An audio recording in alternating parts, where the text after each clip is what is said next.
Good morning everyone. Welcome back to KD current affairs. I hope आप सब बिल्कुल अच्छे होंगे। आज है 20 जून 2026। 20 जून 2026 से बनने वाले जितने ही मोस्ट इंपॉर्टेंट करंट अफेयर प्रश्न बन सकते हैं आज हम उन्हें डिस्कस करेंगे। साथ ही साथ हर प्रश्न से संबंधित जितने भी इंपॉर्टेंट फैक्ट्स हैं मैं आपको बताऊंगा, तो वीडियो को ध्यानपूर्वक लास्ट तक जरूर देखें। वीडियो के अंत में आपसे एक प्रश्न पूछूंगा जिसका आंसर आपको कमेंट बॉक्स में बताना है। तो स्टार्ट करते हैं आज का सेशन की शुरुआत करते हैं रिवीजन क्वेश्चन से। अच्छा, एक इम्पॉर्टेंट बात है, यदि किसी दिन वीडियो हमारी लॉन्ग वीडियो नहीं आ पाती तो शॉर्ट वीडियो हम डालते हैं, तो आप उसको शॉर्ट वीडियो में देख सकते हैं। स्टार्ट करते हैं अपना आज का सेशन रिवीजन क्वेश्चन से। हाल ही में किस राज्य की प्रसिद्ध हस्तशिल्प कला जसदान पटारी संदूक को जीआई टैग मिला है? तो ये इस प्रश्न का आंसर हो जाएगा गुजरात। हाल ही में किस देश में पहली बार मिस ग्रांड इंटरनेशनल के 14वें संस्करण का आयोजन किया जाएगा? Bharat. Creative zone digital summit 2026 का आयोजन कहाँ किया गया है? तो अमरावती में। हाल ही में किस संगठन ने multi factor index fund launch किया है? पीएनबी मेटालाइफ ने। ग्लोबल स्टार्टअप इकोसिस्टम रिपोर्ट 2026 के अनुसार शीर्ष 40 स्टार्टअप इकोसिस्टम में बेंगलुरु को वैश्विक रैंक क्या प्राप्त हुई है? तो 15वें स्थान पर है ये। हाल ही में क्यूएस वर्ल्ड यूनिवर्सिटी रैंकिंग 2027 में भारत में कौन सा संस्थान शीर्ष पर रहा? तो आईआईटी दिल्ली। हाल ही में फीफा विश्व कप 2026 के दौरान लियोनेल मेसी ने किस देश के खिलाफ हैट्रिक लगाई है? तो ये अल्जीरिया के खिलाफ। आपको बताना है लियोनेल मेसी किस देश से संबंधित है। हाल ही में किस राज्य सरकार के द्वारा तास गांव लिफ्ट सिंचाई योजना शुरू की गई है? तो ये महाराष्ट्र है। कैग रिपोर्ट के अनुसार वित्त वर्ष 2025 में किस राज्य में सबसे अधिक राजकोषीय घाटा दर्ज किया गया? तो ये मेघालय में 8.69%। हाल ही में वैज्ञानिकों ने किस टाइगर रिजर्व में एक नए फॉरेस्टर माउथ की खोज की है? तो ये काली टाइगर रिजर्व जो कर्नाटका में स्थित है। आइए देखते हैं आज का first question. QS world university ranking 2027 में आईआईटी दिल्ली ने वैश्विक स्तर पर कौन सा स्थान हासिल किया है? What is the global rank of IIT Delhi in the QS world university ranking 2027? तो भारत ने 5 स्थान का सुधार करके 118वां रैंक प्राप्त किया है। इससे पहले जो 2026 में 123वां रैंक था भारत का। अच्छा, वर्ल्ड प्रेस फ्रीडम इंडेक्स में भारत का रैंक जो है 157वां है। अच्छा, अभी जो ग्लोबल पीस इंडेक्स में भारत का स्थान जो है 127 है। ओवरऑल वो 163 देशों में से जो है 127वां रैंक प्राप्त किया है वैश्विक शांति सूचकांक। नेक्स्ट प्रश्न। हाल ही में फ्रांस के किस शहर में गैलरीज लाफायट डिपार्टमेंट स्टोर में यूनिफाइड पेमेंट इंटरफेस लॉन्च किया गया है? Recently unified payment interface was launched at Galeries Lafayette department store in which city of France? तो भी हाल ही में फ्रांस के नीस शहर में यूपीआई सिस्टम को लागू किया गया है जिसमें लाफायट डिपार्टमेंट स्टोर है पीयूष गोयल के द्वारा। अच्छा, अभी फ्रांस में ही G7 शिखर सम्मेलन का आयोजन किया गया जहां जगह का नाम था एवियन। G7 समिट का आयोजन किया गया। इसके अलावा निस शहर में ही भारत इनोवेट्स 2026 का उद्घाटन किया गया। देखते हैं नेक्स्ट प्रश्न। हाल ही में SD संजय को किस राज्य का नया महाधिवक्ता नियुक्त किया गया है? Recently SD Sanjay has been appointed as the new advocate general of which state? तो ये बिहार के नए एडवोकेट जनरल बन गए हैं SD संजय। अच्छा, अभी बिहार के नए chief justice of Patna high court के बने हैं। कौन बने हैं? और पहली महिला मुख्य न्यायाधीश बनी है तो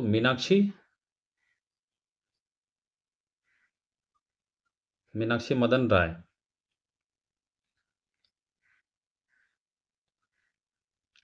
अच्छा, बिहार के भी 3 प्रोडक्ट को जीआई टैग दिया गया है। उस जीआई टैग का नाम है बावन बूटी साड़ी जो नालंदा से संबंधित है। दूसरा है पीढ़िया पेंटिंग, पीढ़िया पेंटिंग जो भोजपुर से बिलोंग करता है, चित्रकला है। और दूसरा है पत्थर कट्टी स्टोन क्राफ्ट जो 300 वर्ष पुराना है, ये गया जी जिला से संबंधित है। अच्छा, इसके अलावा गुजरात के नए डीजीपी बने हैं, गुजरात के नए डीजीपी बने हैं जीएस मलिक। पश्चिम बंगाल के नए डीजीपी बने हैं हाल ही में, कौन बने हैं? सिद्धनाथ गुप्ता। सिद्धनाथ गुप्ता को वेस्ट बंगाल का नया डीजीपी नियुक्त किया गया है। तो इस प्रश्न का आंसर हो जाएगा एसडी संजय, जिसे बिहार का नया महाधिवक्ता नियुक्त किया गया है। आपको बताना है महाधिवक्ता का पद जो है भारत संविधान के किस अनुच्छेद में वर्णित है। नेक्स्ट प्रश्न, हाल ही में यूरोप और किस देश के वैज्ञानिकों ने थोरियम 229 का उपयोग करके दुनिया की पहली कार्यशील परमाणु घड़ी बनाई है? Recently scientist from Europe and which country develop the world first functional nuclear clock using thorium 229? तो ये बनाया गया है चीन के द्वारा। चीन और यूरोप के वैज्ञानिकों ने मिलकर थोरियम 229 का उपयोग करके दुनिया की पहली कार्यशील परमाणु घड़ी बनाई है। आइए, इसके अलावा नियो नामक दुनिया की पहली व्यावसायिक ब्रेन चिप की भी मंजूरी चीन ने दी। भारत के आईआईटी मद्रास ने मानव मस्तिष्क स्टेम का दुनिया का सबसे बड़ा विस्तृत 3D एटलस जारी किया है। भारत ने एशिया प्रशांत क्षेत्र में परिचालन डेटा सेंटर क्षमता के मामले में दूसरा स्थान प्राप्त किया है। रूस ने भी हाल ही में ओर्सेनिक नामक परमाणु क्षमता वाली हाइपरसोनिक मिसाइल को लॉन्च किया है। दुनिया के पहला भूमिगत परमाणु कचरा डस्टबिन जो फिनलैंड में बनाया जा रहा है।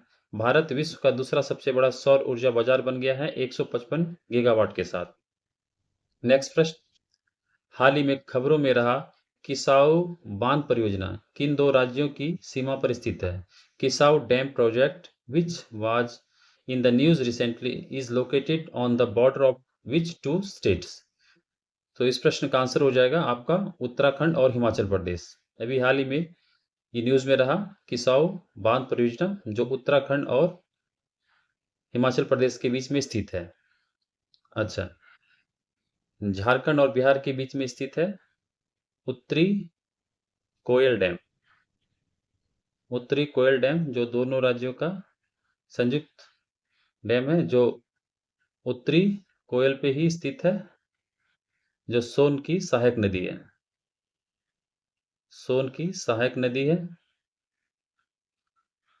अच्छा, हिमाचल प्रदेश और पंजाब में भाखड़ा भाखड़ा नंगल डैम है जो हिमाचल और पंजाब के मध्य स्थित है और ये सतलज नदी पे स्थित है। तेलंगाना और आंध्र प्रदेश के बीच में नागार्जुन सागर डैम है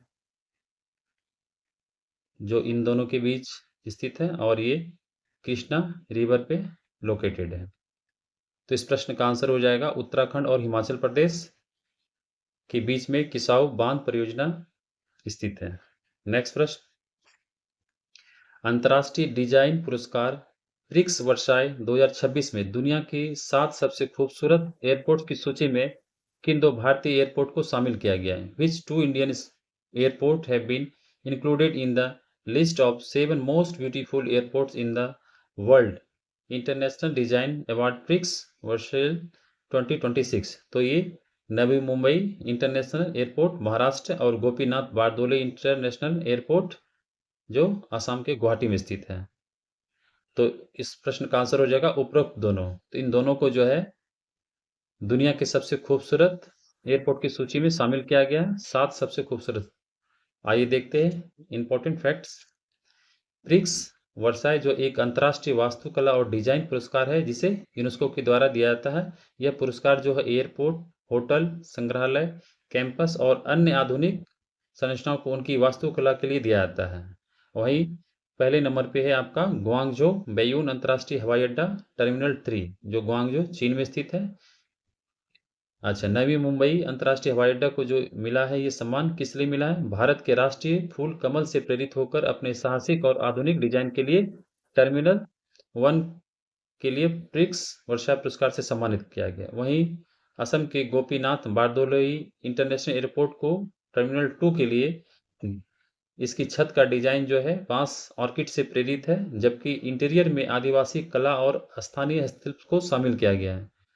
इसमें जो है बांस, प्राकृतिक प्रकाश और हरित डिजाइन के उपयोग ने इसे पर्यावरण अनुकूल बनाया है, जिसके लिए इसे इस पुरस्कार से सम्मानित किया गया है। तो इस प्रश्न का आंसर हो जाएगा नवी मुंबई इंटरनेशनल एयरपोर्ट टर्मिनल 1 और Gopinath Bordoloi international airport terminal 2। Next प्रश्न, हाल ही में न्यू डेवलपमेंट बैंक में शामिल होने वाला पहला मध्य एशियाई देश कौन सा बन गया है? Recently which central Asian country has become the first to join the new development bank?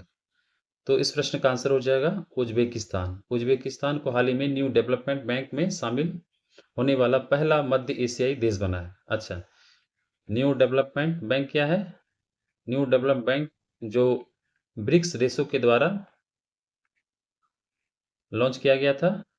अच्छा, न्यू डेवलपमेंट का हेडक्वार्टर कहाँ स्थित है? तो इसका हेडक्वार्टर संघाई में स्थित है, जो चीन में है। अच्छा, ब्रिक्स की स्थापना कब हुई थी? तो पहले ब्रिक्स के नाम से जाना था, जिसकी स्थापना 2009 में की गई थी और 2010 में साउथ अफ्रीका के जुड़ने से ये ब्रिक्स बन गया है। और भारत जो है 2026 में इसकी अध्यक्षता कर रहा है। अच्छा, 11वां मेंबर जो बना है, 11वां मेंबर जो बना है कौन है? इंडोनेशिया। तो ब्रिक्स का 11वां मेंबर इंडोनेशिया बन गया है। अच्छा, किर्गिस्तान जो यूनाइटेड नेशंस सिक्योरिटी काउंसिल में चुना जाने वाला पहला नॉन परमानेंट मेंबर बन गया है। सऊदी अरब जो इंटरनेशनल बिग कैट अलायंस में शामिल होने वाला 26वां मेंबर बना है। अच्छा, उज्बेकिस्तान की राजधानी हो जाएगा ताशकंद और उसकी मुद्रा हो जाएगी आपका उज्बेकिस्तानी सोम। तो इस प्रश्न का आंसर हो जाएगा उज्बेकिस्तान, जिसे हाल ही में न्यू डेवलपमेंट बैंक में शामिल किया गया है। अच्छा, आपको बताना है ताशकंद में जो भारत के प्रधानमंत्री जिनका निधन हो गया था, सेकंड प्रधानमंत्री थे, तो उनका नाम है लाल बहादुर शास्त्री, जिनका ताशकंद में निधन हो गया था। तो इस प्रश्न का आंसर हो जाएगा उज्बेकिस्तान। नेक्स्ट प्रश्न, हाल ही में किस राज्य में पूर्वोत्तर भारत के सबसे बड़े जैविक मसाला प्रसंस्करण संयंत्र का उद्घाटन किया गया? Recent in which state has north east India's largest organic spice processing plant inaugurated? तो ये जो उद्घाटन किया गया वित्त मंत्री निर्मला सीतारमण के द्वारा। तो इस प्रश्न का आंसर हो जाएगा आपका मेघालय। तो मेघालय में जो पूर्वोत्तर भारत के सबसे बड़े जैविक मसाला प्रसंस्करण संयंत्र का उद्घाटन किया गया है। सिक्किम जो भारत का सबसे पहला जैविक जैविक खेती करने वाला पहला राज्य बना था। त्रिपुरा, जिसे हाल ही में त्रिपुरा के जीआई टैग दिया गया, जिसका नाम है आपका त्रिपुरा सरिंदा वाद्य यंत्र। त्रिपुरा के सरिंदा वाद्य यंत्र को जीआई टैग दिया गया। इसके अलावा असम के भी कई प्रोडक्ट को जीआई टैग दिया गया, जिसमें से बिहू पेपा और असम जापी कार्बी ओंगलोंग अदरक है, जिसे जीआई टैग दिया गया अदरक। इसके अलावा और एक प्रोडक्ट था जिसका नाम है देवरी देवरी बांस, जो क्राफ्ट है उत्पाद, उसको भी जीआई टैग मिला है। तो इस प्रश्न का आंसर हो जाएगा मेघालय। आइए इंपॉर्टेंट फैक्ट्स देख लेते हैं। विश्वविद्यालय शिलांग में इंडिया पोस्ट के 100वें नेक्स्ट जनरेशन डाकघर का वर्चुअल रूप से उद्घाटन किया गया। भारतीय सेना के पहले बहुराष्ट्रीय सैन्य अभ्यास प्रगति 2026 का आयोजन मेघालय के उमरोई में किया गया। सीएम इंस्पायर स्कीम जो मेघालय राज्य में शुरू की गई और 39वें राष्ट्रीय खेल का जो आयोजन होना है 2027 में, उसकी मेजबानी मेघालय के द्वारा किया जाएगा। अच्छा, मेघालय में भी जीवित जीवित जड़ पुल को यूनेस्को के द्वारा हेरिटेज साइट में दर्ज किया गया है, यूनेस्को में लिस्ट में, जो मेघालय में स्थित है। नेक्स्ट प्रश्न, हाल ही में लघु एवं मध्यम उद्यम मंत्रालय के द्वारा कहाँ पहले ब्रिक्स लघु एवं उद्यम फोरम का आयोजन किया गया? Recently where was the first BRICS small and medium enterprises forum organized by the ministry of small and medium enterprises? तो इस प्रश्न का आंसर हो जाएगा आगरा। आगरा में ब्रिक्स लघु एवं मध्यम उद्यम फोरम का आयोजन किया गया। इसके अलावा नई दिल्ली में ब्रिक्स के फॉरेन मिनिस्टर्स का बैठक किया गया। इंदौर में ब्रिक्स के एग्रीकल्चर बैठक किया गया। आइए देखते हैं इंपॉर्टेंट फैक्ट्स। भारत की अध्यक्षता में पहली BRICS anti corruption working group की बैठक जो की गई थी नई दिल्ली में, और इसके अलावा विदेश मंत्रियों का बैठक का आयोजन भी नई दिल्ली में किया गया। ब्रिक्स संस्कृति कार्य समूह की जो बैठक का आयोजन किया गया ये वाराणसी में। ब्रिक्स आपदा जोखिम न्यूनीकरण की दूसरी टेक्निकल बैठक किया गया पुरी में। ब्रिक्स देशों का कृषि मंत्रियों का सम्मेलन मध्य प्रदेश के इंदौर में किया गया। नई दिल्ली में ब्रिक्स के विदेश मंत्रियों का बैठक का आयोजन किया गया। ब्रिक्स युवा उद्यमिता कार्य समूह का बैठक का आयोजन ये इंदौर में किया गया। और इंडोनेशिया जो आधिकारिक तौर पर जनवरी 2025 में शामिल होने वाला ब्रिक्स का 11वां सदस्य बना है। नेक्स्ट प्रश्न, हाल ही में किस भारतीय टेनिस खिलाड़ी ने फ्रांस के लियोन में अपना पहला एटीपी चैलेंजर डबल्स खिताब जीता है? तो ये कौन जीता है? ये निकी पूनाचा ने। तो निकी पूनाचा ने भारतीय टेनिस खिलाड़ी हैं जो फ्रांस के लियोन में अपना पहला एटीपी चैलेंजर डबल्स का खिताब इन्होंने अपने नाम किया है। आइए इंपॉर्टेंट फैक्ट्स देख लेते हैं। दिव्यांशी भौमिक जो Kosovo world table tennis championship जीतने वाली सबसे युवा भारतीय महिला खिलाड़ी बनी।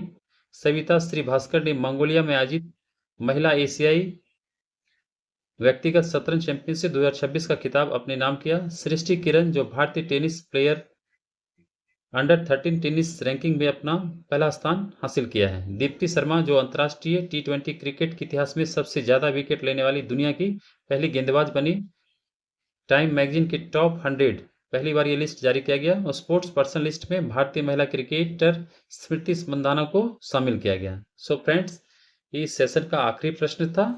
सो आपको आज का सेशन कैसा लगा कमेंट बॉक्स में जरूर बताएं। आइए चलते हैं previous question of the day में। जो हमने आपसे प्रश्न पूछा था, हाल ही में प्रधानमंत्री नरेंद्र मोदी को किस देश के सर्वोच्च राजकीय सम्मान the order of the white double cross first class सम्मान से सम्मानित किया गया? तो इस प्रश्न का आंसर था स्लोवाकिया। आप सभी ने इस प्रश्न का आंसर सही दिया था। सो देखते हैं क्वेश्चन ऑफ द डे में आज का प्रश्न क्या है। सो आज का प्रश्न है, हाल ही में किस राज्य की जादू पटिया पेंटिंग को जीआई टैग दिया गया? तो आप सभी इस प्रश्न का आंसर कमेंट बॉक्स में जाके हमेशा की तरह दे सकते हैं। सो आज का सेशन कैसा लगा आप कमेंट बॉक्स में जरूर बताएं, और सेशन अच्छा लगे तो इस सेशन को लाइक करें, सब्सक्राइब करें और अपने फ्रेंड्स को शेयर जरूर करें, और बेल आइकन को अवश्य जो दबा लें जिससे आप तक वीडियो सबसे पहले पहुंच सके। सो मिलते हैं अपने नेक्स्ट सेशन में। थैंक यू, धन्यवाद।